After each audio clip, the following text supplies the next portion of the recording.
Hello bachcho, let's read the question. In the figure, ABCD is a parallelogram. M is the midpoint of BD and BD bisect angle A as well as angle D.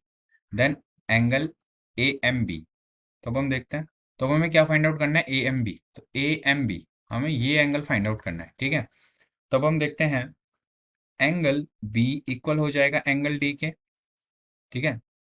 Angle B, क्योंकि parallelogram में क्या होते हैं?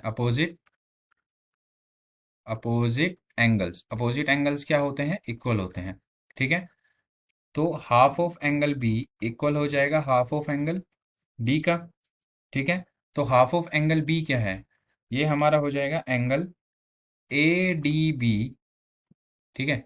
Angle A, half of angle D क्या है? Angle A D B, ये वाला angle, equal to, और हाफ ऑफ एंगल बी हमारा क्या हो जाएगा? एंगल ए बी डी, ये वाला एंगल, ठीक है।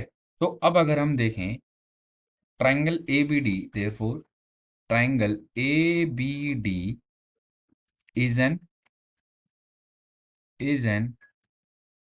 iso isosceles triangle। तो वो क्या है?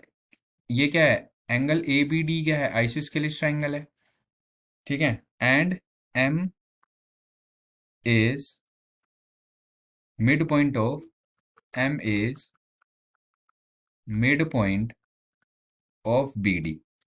तो M क्या है? मिड पॉइंट है BD का, ये BD का मिड पॉइंट है M। और जो हमारा ABD है ये क्या? क्योंकि एंगल क्या है? इक्वल है। तो जब एंगल इक्वल होते हैं तो साइड्स क्या हो जाती हैं? इक्वल हो जाती हैं। एंगल ये इक्वल है, तो यहाँ पर हम लिख सकते हैं देयर फोर, ये हमारा क्या हो जाएगा? AB इक्वल हो जाएगा किसके? AD के, ठीक है। क्योंकि जब एंगल्स इक्वल होते हैं तो साइड भी इक्वल होती हैं, ठीक है।